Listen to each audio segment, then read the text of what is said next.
یہ اللہ کا گھر ہمارے نبی نے ہمیں بتایا، اور یہاں پر اللہ کے گھر میں مسجد نبوی میں بیٹھ کر جناب رسول اللہ صلی اللہ علیہ وسلم نے پوری دنیا کا نظام چلایا۔ یہ مسجد اللہ کا گھر ہے، اور یہاں پر یہ انسانیت کی بنیاد ہے۔ جب اللہ رب العزت نے آسمان سے حضرت آدم علیہ السلام کو اتارا اور اما حوا کو اتارا، تو سب سے پہلے جو دنیا کے اندر گھر بنا ہے وہ اللہ کا گھر ہے، بیت اللہ۔ فرمایا ان اول بیت وضع للناس للذی ببکۃ مبارکا وہدی للعالمین، کہ پوری زمین پر جو سب سے پہلا گھر بنا ہے وہ کون سا گھر ہے؟ خانہ کعبہ، بیت اللہ، جس کو آباد کرنے کا، جس کا خیال رکھنے کا اللہ رب العزت نے سارے نبیوں کو حکم دیا۔ تو کیا خیال ہے؟ یہ اللہ کا گھر بنا ہے، کون کون اس کے خیال رکھنے کے لیے تیار ہے؟ کون اس کو آباد کرے گا؟ کون کون اس میں نماز کی پابندی کرے گا، تلاوت کی پابندی کرے گا، قرآن کی تلاوت کر کے اس کو آباد کرے گا، دین سیکھ کر آباد کرے گا؟ جو آباد کرے گا وہ اللہ کی رحمت میں شامل ہو جائے گا، وہ اللہ کا محبوب بنتا چلا جائے گا، کیونکہ یہ وہ جگہ ہے جو اللہ کو سب سے زیادہ محبوب ہے۔ اللہ کو بازار کیوں اچھے نہیں لگتے؟ دنیا کے بازار کیوں اچھا نہیں لگتا؟ فرمایا اس لیے کہ وہاں جھوٹ بولا جا رہا ہے، دھوکہ دیا جا رہا، بے حیائی اور فحاشی کے کام ہو رہے ہیں، اس لیے اللہ کی وہاں رحمت نہیں ہوتی بلکہ اللہ کا غصہ اور غضب نازل ہوتا ہے۔ جب ایک مسلمان مسجد میں آ گیا تو وہ گویا کہ ایسے ہے جیسے مچھلی پانی کے اندر آتا، جس طرح ایک مچھلی پانی کے بغیر زندہ نہیں رہ سکتی، اسی طریقے سے ایک مسلمان کی مسجد سے زیادہ دور نہیں رہ سکتا۔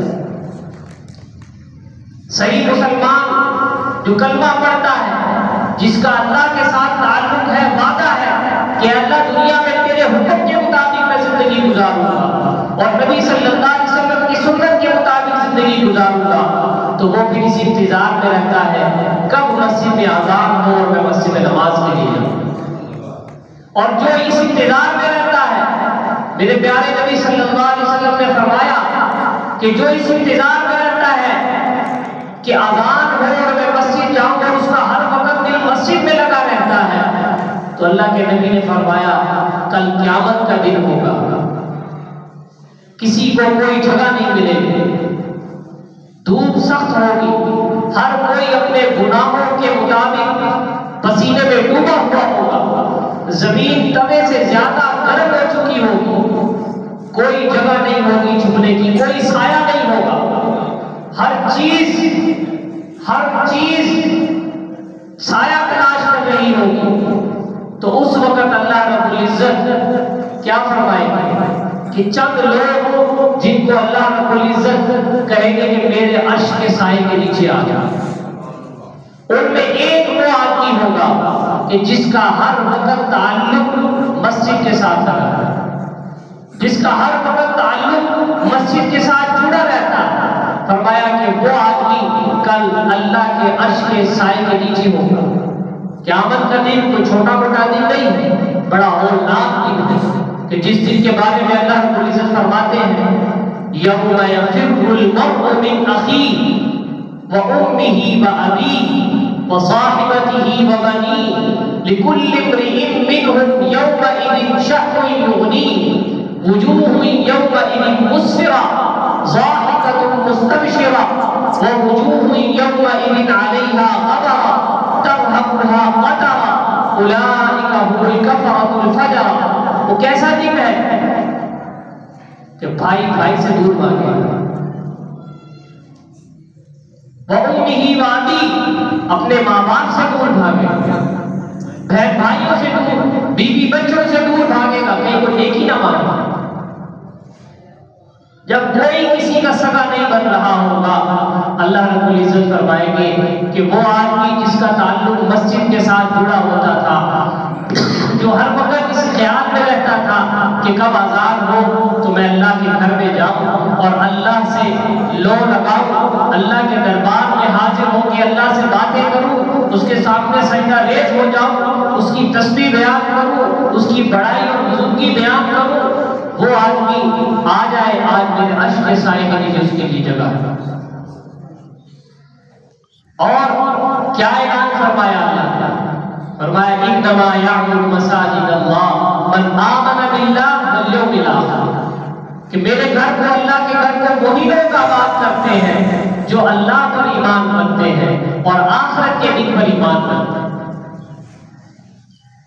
اللہ کے گھر کو آباد کیسے رکھنا ہے؟ نماز پڑھ کے، قرآن پڑھ کے، اس کی خدمت کر کے، اس کی صفائی کر کے اس کو آباد اس طرح رکھنا ہے۔ تو یہ اللہ رب العزت کا ہم پر فضل اور احسان ہوا ہے کہ اللہ نے ہمیں ہمارے اس علاقے کے اندر یہ مرکز عطا کر دیا ہے کہ جہاں جس جگہ پر اللہ کا گھر بن گیا وہ جگہ اللہ کی رحمت، اس کی وجہ سے پورے علاقے کے اندر اللہ کی رحمت ہوتی ہے، پورے علاقے کے اندر اللہ کی رحمت پھیلتی ہے۔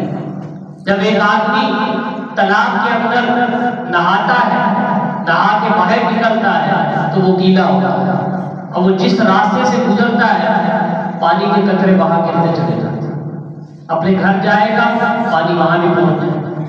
اسی طریقے سے جب ایک آدمی مسجد میں آیا وہ اللہ کی رحمت میں نہا گیا، وہ اللہ کی رحمت میں آ گیا، اور وہ ایسا اللہ کی رحمت میں آیا ہے کہ وہ واپس جب جائے گا تو کیا دعا پڑھے گا؟ اللہم انی اسألک من فضلک و رحمتک، اے اللہ اپنا فضل فرما۔ اب وہ فضل کو ساتھ لے کر جائے گا، گھر جا رہا ہے اللہ کی رحمت ساتھ جا رہی ہے، دکان پر جا رہا ہے اللہ کی رحمت ساتھ جا رہی ہے، بازار جا رہا ہے اللہ کی رحمت ساتھ جا رہی ہے، جہاں جائے گا اللہ کی رحمت اس کے ساتھ چلی جائے گی۔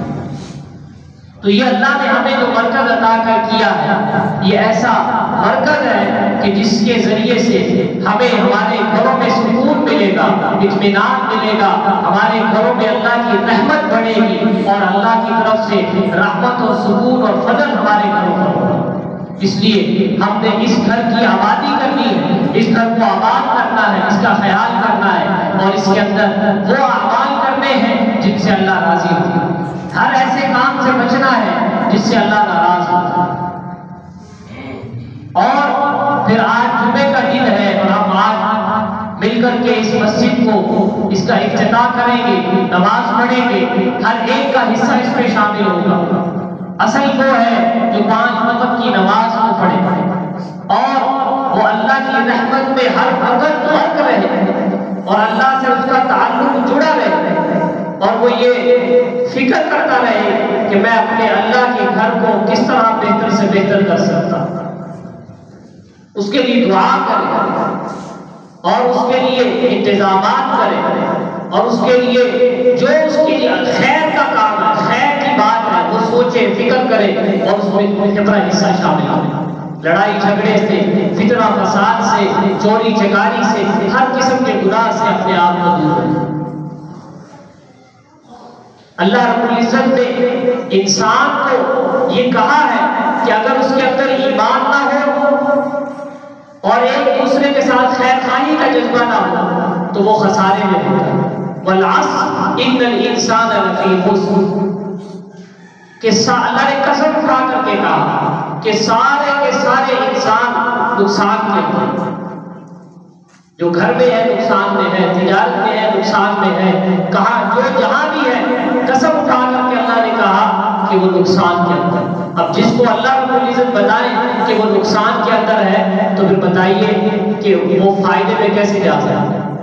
اسی طریقے سے جا سکتا ہے کہ جس طریقے سے اللہ نے بتایا ہے کہ اِلَّا الَّذِينَ آمَنُوا، اگر ایمان کو مضبوط کر لے، اللہ پر ایمان، اللہ کے نبیوں پر ایمان، کتابوں اور رسولوں پر ایمان، فرشتوں پر ایمان، مرنے کے بعد زندگی پر، قبر پر، حشر پر ایمان، جب ساری چیزوں پر اس کا ایمان مضبوط ہوگا تو فرمایا کہ وہ آدمی نقصان سے بچ جائے گا، لیکن پورے نقصان سے نہیں بچے گا جب تک وہ کیا نہ کرے، وَعَمِلُوا الصَّالِحَاتِ، نیک اعمال نہیں کرے گا تو نقصان سے نہیں بچے گا. اور ایک عمل نہیں کرنا، بہت سے عامل الصالحات بہت زیادہ اعمال جب انسان کرتا ہے تو اللہ کی رحمت اس قدر متوجہ ہوتی، اس قدر ہم نقصان سے نکلتے ہیں.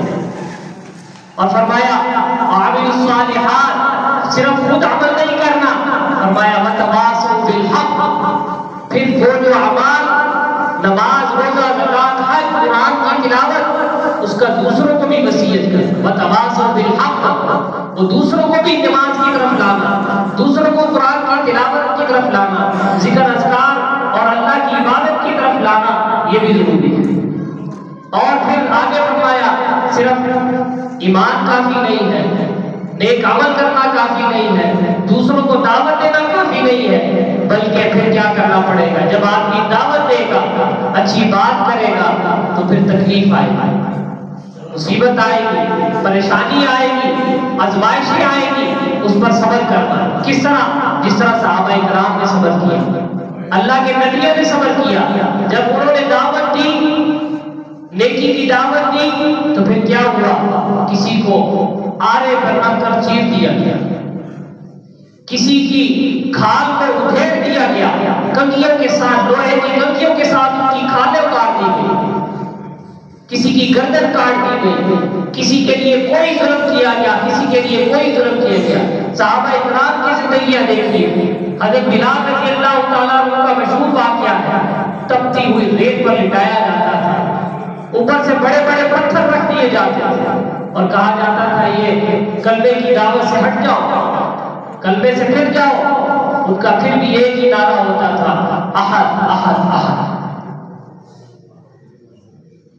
تو فرمایا کہ جس طرح صحابہ اکرام نے صبر کیا، اگر کوئی تکلیف آ جائے، دعوت دیتے ہوئے، نیک عمل کرتے ہوئے، نیکی کرتے ہوئے کوئی تکلیف اور آزمائش آئے تو پھر تم کیا کرو؟ وتواصوا بالحق وتواصوا بالصبر، پھر ایک دوسرے کو صبر کی وصیت بھی کرو.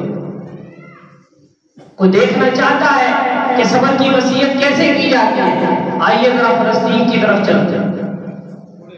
دیکھیے ذرا، چھوٹے چھوٹے بچے ہیں، بم گر رہے ہیں، گھر برباد کر دیے جا رہے ہیں، وہ بھی مسلمان.